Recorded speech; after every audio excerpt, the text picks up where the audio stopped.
Welcome, my dear students. So excited to meet you again in another episode of our program for English language for first prep under the supervision of the Ministry of Education. أهلا بكم أعزائي الطلبة في حلقة جديدة من حلقات برنامجنا للصف الأول الإعدادي للغة الإنجليزية تحت رعاية وإشراف وزارة التربية والتعليم. Today we are going to complete Unit 7. How was your weekend? Okay? We have covered how we can talk about our weekend. إزاي بنتكلم على الويكند. What are the places that we can visit in the weekend, like the aquarium, like the planetarium, like the football stadium. Okay? We have remembered together, احنا افتكرنا مع بعض, and we have revised the using of the past of the time expressions of the past simple tense, like ago, like yesterday, last night. Okay.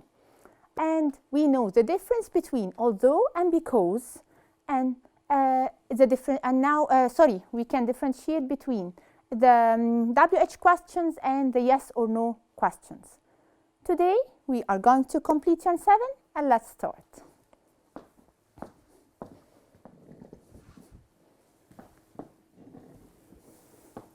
In this part we are going to concentrate or focus on the writing, okay?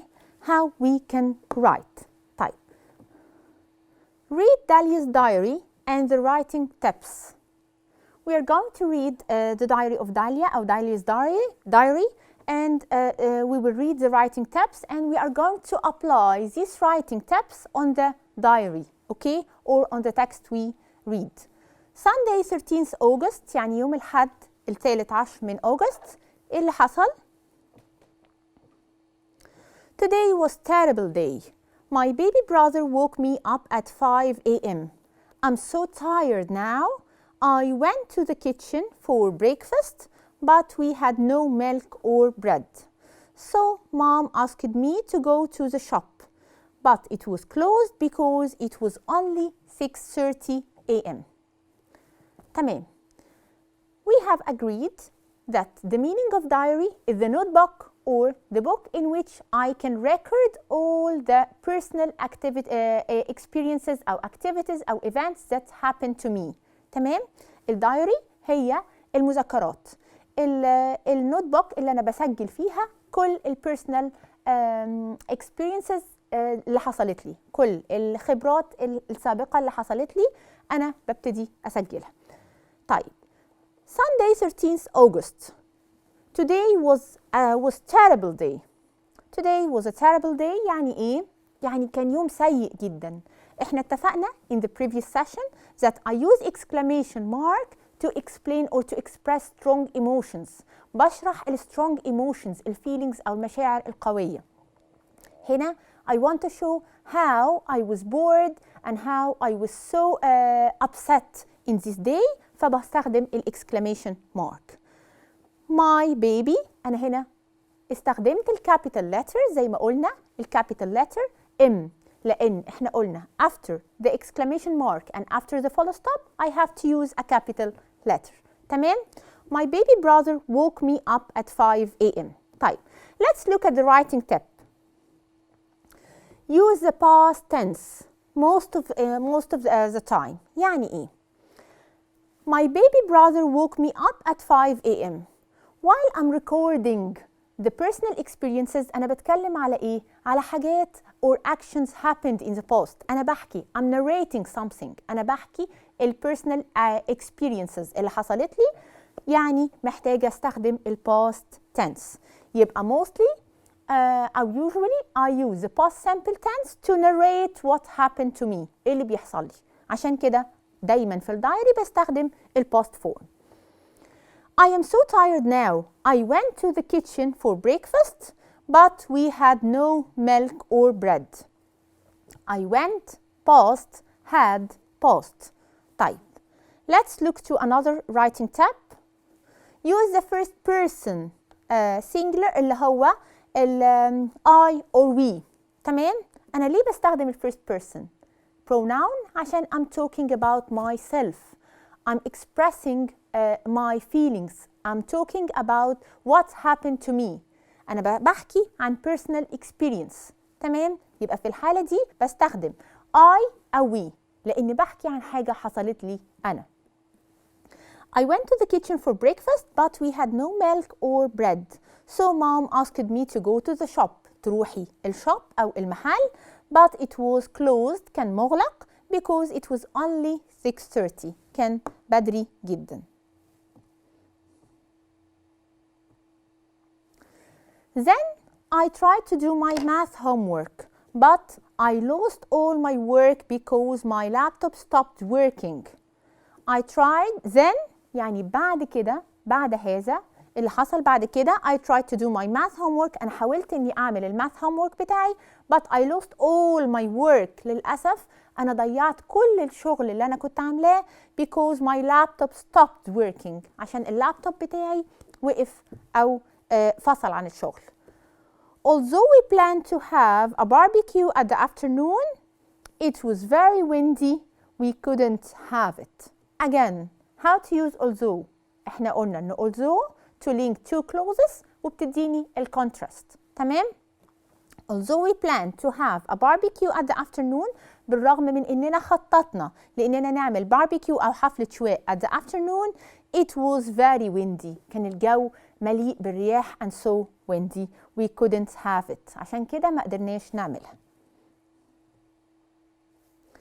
I hope tomorrow is a better day.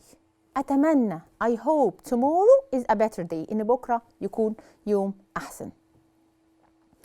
Let's look to the first writing tip. Write things in the order that they happened. If I want to write a diary, I have to stick with the order. I have to respect the order.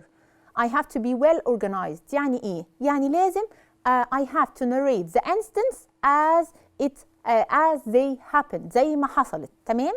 ما بقدمش حاجة عن حاجة. عشان كده استخدمت then وبعد هذا. تمام؟ يبقى write things in order that they happened. Okay.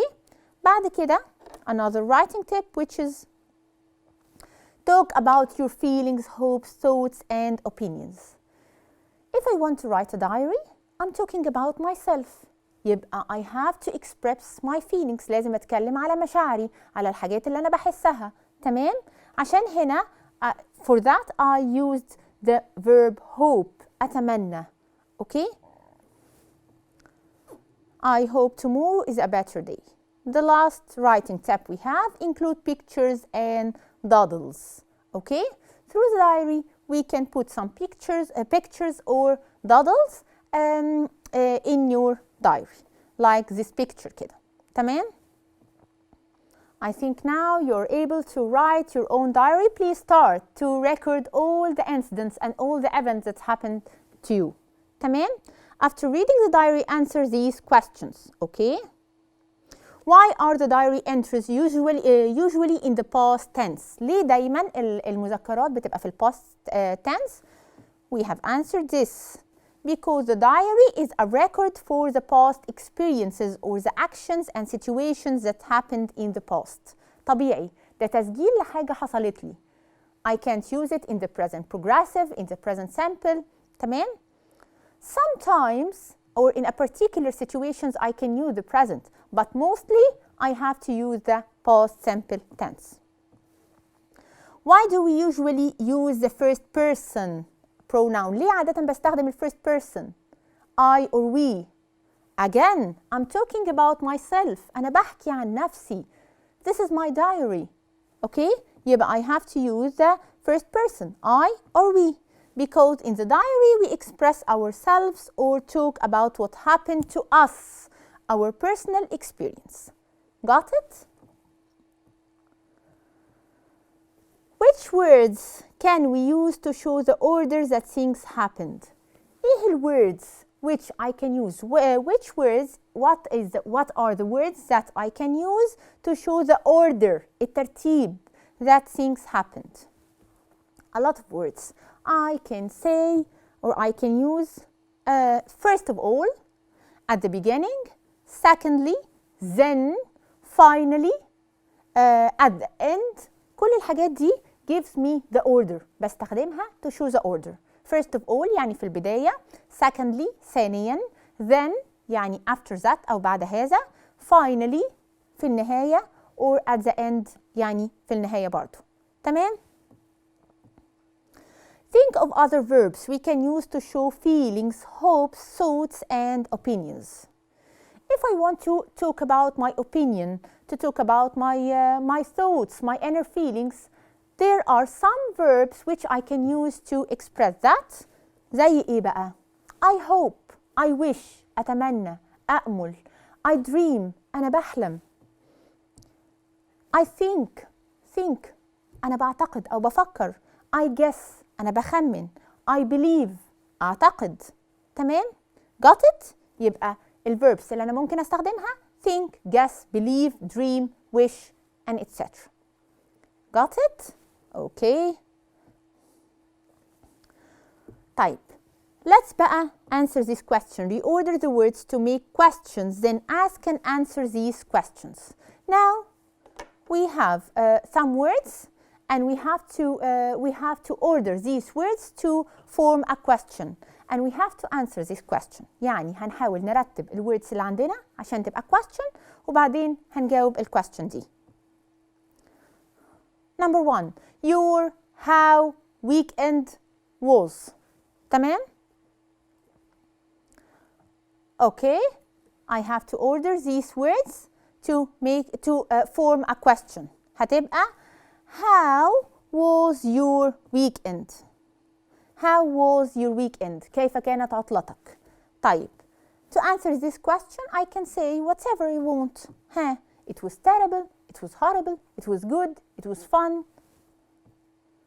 It was great, we went to the park. كانت رائعة وإحنا ذهبنا للبارك. You did to music yesterday. It's a question in the past. And here I have the auxiliary verb did start with capital letter. يبقى I have to start with did. يبقى I have to form who can tell me yes or no question or WH question? Excellent. Yes or no question. Did you listen to music yesterday? Did you listen to music yesterday? يعني هل أنت استمعت للمزيكا امبارح؟ Okay, to answer this question I have to answer with yes or no. Yes, I did أو no, I didn't. أيوة أنا سمعت امبارح أو لأ أنا ما سمعتش. It's a yes or no question. I think now we can differentiate very easily between the two types of the questions. Type. We have whiteboard is a classroom. There you're in. Again, here, what is the auxiliary in this sentence? Verb to be, is. And it starts with a capital letter. يبقى I have to start the question with is. Excellent. يبقى هتبقى yes or no question. تمام. Is there a whiteboard in your classroom? في whiteboard في الكلاسروم بتاعتك أو بتاعك سوري. تمام. To answer the yes or no question, again, I have to answer with yes or no. Yes, there is, or no, there isn't. Do you remember when we explained the yes or no question? Or now we have to stick with the tense. لازم بدام سألنا في tense نجاوب at the same tense. Yes, there is, or no, there isn't. Super. Play musical instrument, you can. Excellent. Another yes or no question word. I have to start with the auxiliary verb can. And can ask about the ability. الاستطاعة. حضرتك تقدر ولا ما تقدرش. Can you play a musical instrument? يعني هل تقدر تعزف على آلة موسيقية؟ Yes, I can. أو no, I can't.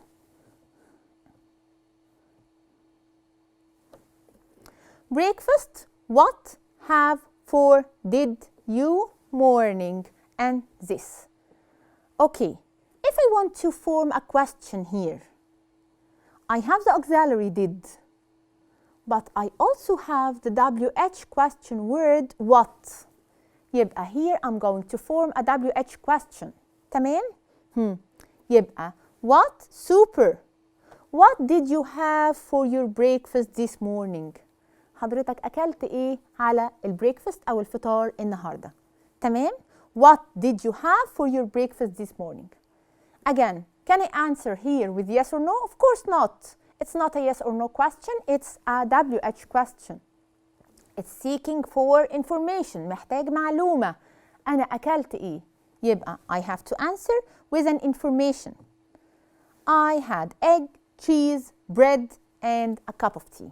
أنا أكلت بيض، جبنة وعيش و a cup of tea أو شربت شاي. Got it? Okay. Now we have covered this part. And let's بقى revise the whole unit in general. So to revise, to be sure that you got all the information. To be sure, let's answer some questions, but let me go to the whiteboard to be able to complete answering the exercise. Let's go.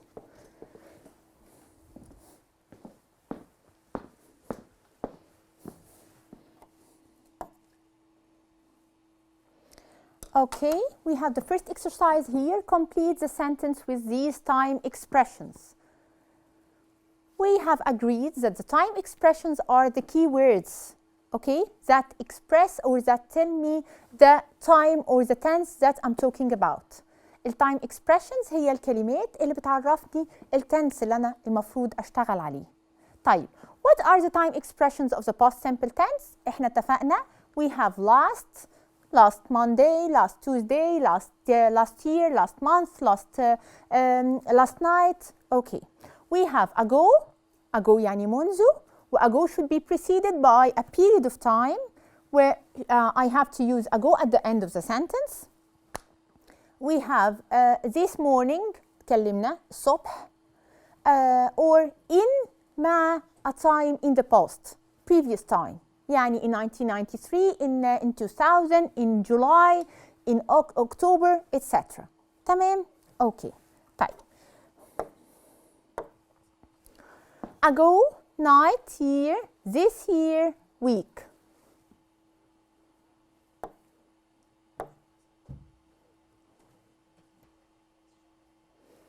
Here I mentioned the time, 10 a.m. on Tuesday, 20th June.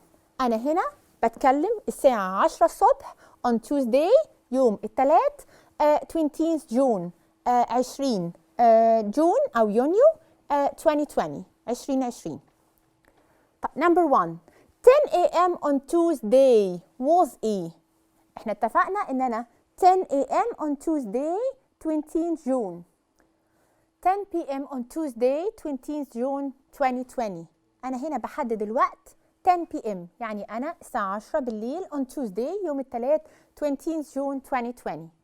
طيب, number 1, 10 a.m. a.m. Please concentrate. It's a.m. not p.m. 10 a.m. on Tuesday was this morning. Super. يعني النهاردة الساعة 10 الصبح كان إمتى؟ was this morning. في الصباح. أنا هنا بالليل وبتكلم على المورنينج الصبح. Number 2, 11 p.m. on Monday was last excellent last night. Why last night؟ ليه؟ عشان أنا دلوقتي Tuesday يبقى امبارح الساعة 11 بالليل on Monday كان last night. Super. بعد كده Wednesday 14th June was last 14th June. Super. Last week. ها يعني 7 days ago. 14th وأنا هنا 20 يبقى من last week الأسبوع اللي فات. For Tuesday 20th April. ها here I'm June. Okay? And here I'm talking about April. يبقى 2 months. Super. 2 months ago. The last sentence. December 2019 يعني 2019 was last year. Excellent. تمام.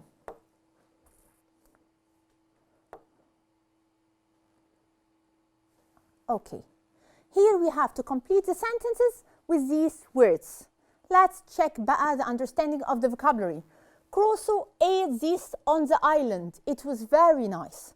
كروسو لما أكل حاجة على الأيلاند and he said it was very delicious. كانت ممتعة جدا. Of course it's coconut. جوز الهند.